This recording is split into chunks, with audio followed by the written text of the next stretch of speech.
आषाढी एकादशीच्या निमित्तानं संपूर्ण राज्यभरातल्या विविध संतांच्या पालख्या पंढरपूरकडे प्रस्थान करतात।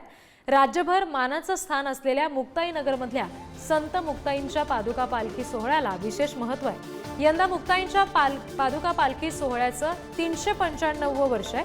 आज पालखी संत मुक्ताई मातेच्या समाधीस्थळापासून पंढरपूरच्या दिशेने प्रस्थान करणार आहे। 27 दिवसाचा हा पायी प्रवास असेल आणि त्यानंतर पालखी 14 जुलैला पंढरपूरमध्ये दाखल होईल, अशी माहिती पंधीर प्रशासनाने दिलेली आहे। या पालखी सोहळ्याची जय्यत तयारी सुद्धा करण्यात आली आहे। प्रतिनिधी सचिन गोसावींकडून अपडेट्स घेऊया। सचिन, कशा पद्धतीची तयारी आहे या पालखी सोहळ्याची? काय नेमका उत्साह वारकऱ्यांमध्ये आहे?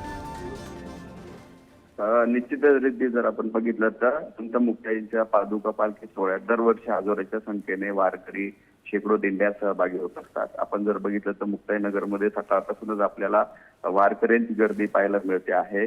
मुक्ताई संत मुक्ताई आषाढी वारी पालखी सोहळा हा जळगाव, बुलढाणा यासह 6 जिल्ह्यातून प्रवास करतो। 600 किमी एवढा लांब प्रवास करणारा हा पालखी सोहळा आहे आणि या सोहळ्यामध्ये मागील वर्षाच्या तुलनेत यावर्षी देखील मोठ्या संख्येने वारकरी सहभागी होणार असल्याची माहिती मंदिर प्रशासनाने दिली आहे। आपण जर पादुका सोहळा आहे 395 वर्ष या सोहळ्याला झाले असून आज दुपारी 1 वाजता कोथळी येथील संत मुक्ताई मातेच्या मंदिर स्थळापासून पंढरपूरच्या दिशेने ही जी पालखी सोहळा आहे हा रवाना होणार आहे। 27 दिवसांचा पायी प्रवास करून 14 जुलैला पंढरपुरात ही पालखी दाखल होणार आहे। आपण जर बघितलं तर सकाळपासूनच मुक्ताईनगरमध्ये मंदिर परिसरामध्ये वारकऱ्यांच्या मोठ्या प्रमाणात गर्दी आपल्याला पाहायला मिळत असून एक उत्साहाचं वातावरण आहे। पहाटे सकाळी 4 वाजेपासूनच पादुका पूजन करण्यात येत असून विविध कार्यक्रमाचं आयोजन करण्यात आलेलं आहे।